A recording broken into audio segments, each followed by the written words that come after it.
Daí, turma, eu vou comentar os artigos que eles falam da estrutura da peça. Então, se vocês se apertarem no momento de redigir essa peça, vocês vão poder se socorrer do código. Então, vocês vão lá no artigo 1021 e seus parágrafos que vai estabelecer como é que se estrutura o agravo de instrumento e quando digo agravo interno e o cabimento do agravo interno. Então, vocês viram no outro vídeo ali que contra a decisão proferida por relator, caberá agravo interno. Então, quando a decisão for pelo relator, ou seja, não for por 3 desembargadores, somente um, essa decisão é tida como monocrática e, portanto, cabe agravo interno. Tá? E para o respectivo órgão colegiado, ou seja, a decisão que vai ser tomada dessa vez será por uma Câmara Cível. Ou seja, se originalmente o desembargador relator entendesse por bem de que deveria ir para o colegiado, o julgamento do agravo de instrumento iria para o colegiado formado por 3 desembargadores que compõem a Câmara Cível. Como ele entendeu por decidir monocraticamente, o recurso de agravo interno manda para esse colegiado, que é uma Câmara Cível, para fazer o julgamento do mérito a respeito do agravo de instrumento. Ou seja, o mesmo mérito do agravo de instrumento, mas dessa vez dentro do agravo interno. Ou seja, ele é merecedor ou não da gratuidade judiciária que ele pediu lá no agravo de instrumento anterior. Tá certo? Então, quando fala em direcionamento, para onde que a gente vai endereçar essa peça que está na parte de cima lá? Então, a primeira coisa que vocês têm que descobrir para decidir a respeito da resolução de um problema como esse é o cabimento, ou seja, qual o remédio jurídico para determinada situação. E então vocês sabem que quando no problema que for posto para vocês a falar em decisão monocrática, que vocês precisam modificar essa decisão, já sabem de antemão que é um agravo interno, tá, galera? Cuidem que, por exemplo, vocês podem se enganar no sentido, um recurso especial, extraordinário, houve negativa à lei federal ou à Constituição Federal. Mas não é isso, porque o especial, o extraordinário, somente cabe no caso da decisão ocorrer pelo colegiado e não monocraticamente. Porque existe um outro recurso previsto para impugnar essa decisão. Então, tanto o especial como o extraordinário não vão caber nesse caso quando a decisão é monocrática e sempre o agravo interno, tá? Só, claro, tem que cuidar lá no recurso especial e extraordinário, quando monocraticamente não é admitido um desses recursos, é agravo em recurso especial ou extraordinário. Mas no mais é tudo agravo interno. E o procedimento diz o seguinte: o agravo será dirigido ao relator, que intimará o agravado para manifestar sobre o recurso no prazo de 15 dias. Ou seja, o mesmo relator que prolatou aquela decisão indeferindo o agravo de instrumento é o mesmo relator que vai receber esse recurso, certo? A outra parte vai ser intimada, então, a manifestar no prazo de 15 dias, ou seja, vai apresentar as suas contrarrazões e não havendo retratação, quando fala no artigo ali, o parágrafo 2º, não havendo retratação, significa que nesse recurso existe o juízo de retratação, ou seja, o próprio desembargador ele pode voltar atrás da sua decisão e entender, não, mas realmente é caso de gratuidade ou mandar para o colegiado, enfim, mas ele pode voltar atrás na sua decisão. Se ele não fizer isso, aí sim é marcado, é colocado em pauta para um julgamento pelo colegiado, tá certo?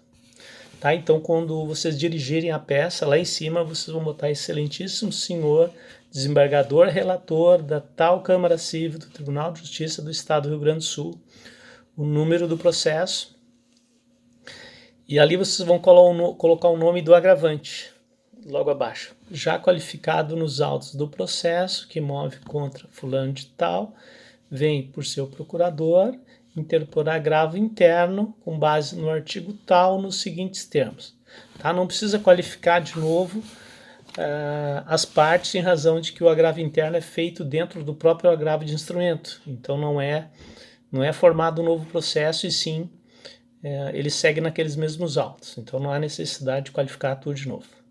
Certo? Então, desembargador relator, o número do processo, vocês vão indicar quem são as partes que vão compor esse litígio, o recurso que vocês estão interpondo, que é o agravo interno, o fundamento legal.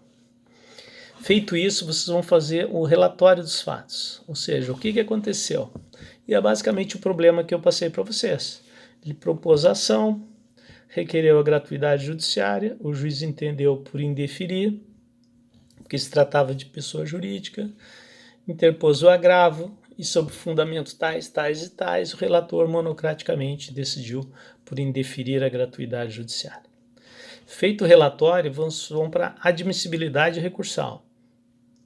E o que é a admissibilidade recursal? Cabimento, tempestividade e aqueles outros requisitos, certo? Então, cabimento, aí vocês vão lá no 1021, né? E ali basta vocês dizerem que se trata de uma decisão monocrática que indeferiu a gratuidade judiciária. O artigo 1021 estabelece que, em se tratando de decisão monocrática, cabe agravo interno, assim, cabível o presente recurso. Tempestividade. A decisão que indeferiu foi na data tal. O artigo tal estabelece que o prazo 15 dias. Portanto, tendo protocolizado no dia de hoje, ou seja, no 13º dia, enfim, é tempestivo o recurso. Certo? Aí vocês vão também dizer, ademais, os outros requisitos ainda também estão presentes, como interesse, legitimidade, interesse e legitimidade das partes, as partes estão representadas por seu advogado, o processo está regular, enfim, e vão concluir o capítulo da admissibilidade dizendo que estão presentes todos os requisitos e que o recurso tem que ser admitido. Depois vocês vão discutir o mérito, tá, galera? Então, no mérito da gratuidade judiciária. Então, conforme antes referido, o juízo e um desembargador relator entendeu por indeferir o pedido de gratuidade judiciária sob fundamento de que, blá, blá, blá, blá. Por que eles entenderam que deveriam indeferir? Porém, está equivocada a tal decisão, em face de que, aí vocês vão fazer a argumentação no sentido de que sim, que tem direito à gratuidade judiciária, que mesmo sendo pessoa jurídica, ele tem direito a pleitear e receber a gratuidade judiciária. E, enfim, vocês vão, a partir do problema, do que vocês lerem a respeito da matéria da gratuidade judiciária, dizer por que tem direito ao que o processo se tramite sem que ele tenha que arcar com os ônus das custas do processo, etc.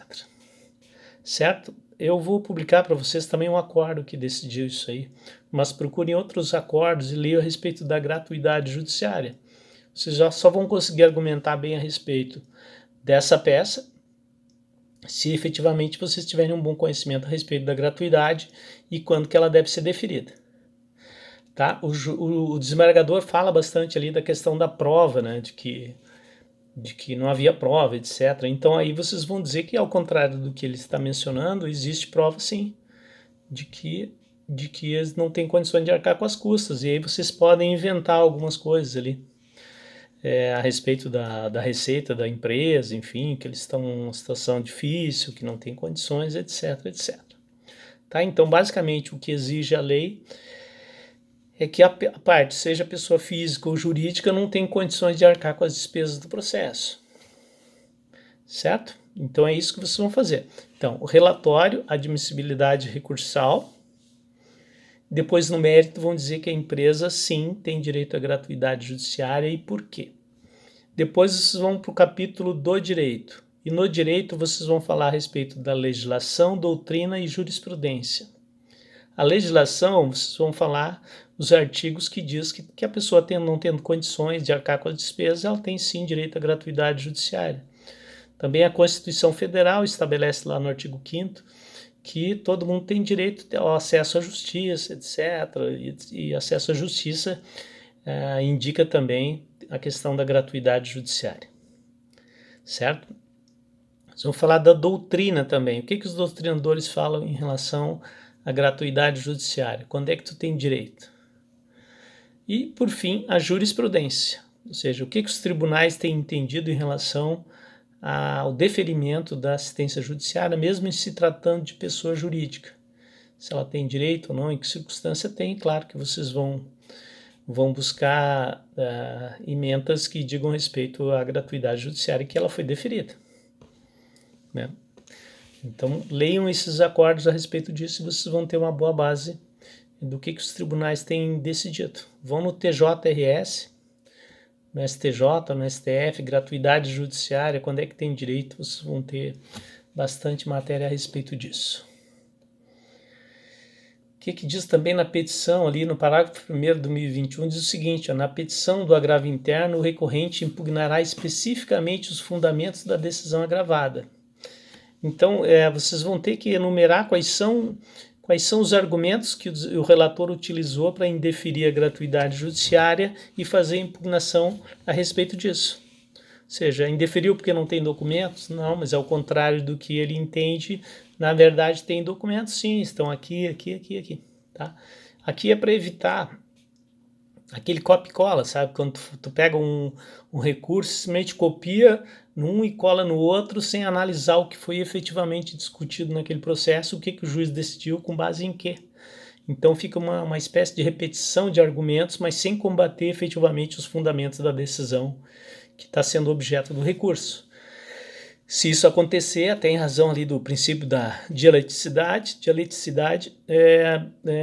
pode eventualmente o recurso de vocês ser indeferido de plano, assim, certo? Então tem que tomar esse cuidado, sim, tá? Não pode fazer copia e cola e só jogar para cima de uma peça os argumentos que já existiam e que já foram analisados. Tá certo, galera? E quanto ao pedido, bom, o que vocês vão pedir, afinal de contas, neste recurso, né? Então esse vai ser o último capítulo. Vocês vão falar: ante o exposto requer, primeiro, que seja conhecido o recurso, ou seja, que ele seja admitido e provido. E provido para quê? Para que seja deferida a gratuidade judiciária. Este é o objetivo do recurso. E por que ele precisa disso? Porque vai uma ordem judicial lá para o juiz de primeiro grau dizendo: olha, foi deferido, o processo segue. Não pode trancar nem mandar pagar custas para fins de que ele obtenha a tutela jurisdicional dele. Ele vai poder, até prova em contrário, pelo menos, até uma mudança, de repente, da situação financeira da empresa, enfim, que permita que ele consiga pagar as custas, que ele vai ter o direito de fazer os seus pedidos abarcado por esse benefício que é a gratuidade judiciária. Entenderam, galera? Tá? Então, direcionamento, o relator, desembargador. A qualificação não precisa colocar, somente o nome, o recurso que vocês estão fazendo, o fundamento legal dele. Um relatório do que aconteceu, propôs ação, pediu gratuidade, foi indeferido pelo juiz, interpôs recurso de agravo, foi indeferido, quais os fundamentos. Depois, admissibilidade recursal, porque vai ter que passar por esse estágio, ou seja, primeiro ele tem que ser admitido para depois poder haver um julgamento do mérito, e no mérito fazer uma breve narrativa sobre os fundamentos que foram utilizados, a argumentação, no sentido de que ele tem direito, ou seja, a fundamentação, no sentido que ele tem direito, rechaçando o que o desembargador falou na sua decisão, e depois do direito. Doutrina, legislação, doutrina e jurisprudência. E no pedido, conhecido e provido para que seja deferida a gratuidade judiciária. Então, ok, galera? Qualquer dúvida, mandem para a sala de interações ali as dúvidas e a gente vai conversando a respeito da peça. Falou? Um abraço, se cuidem.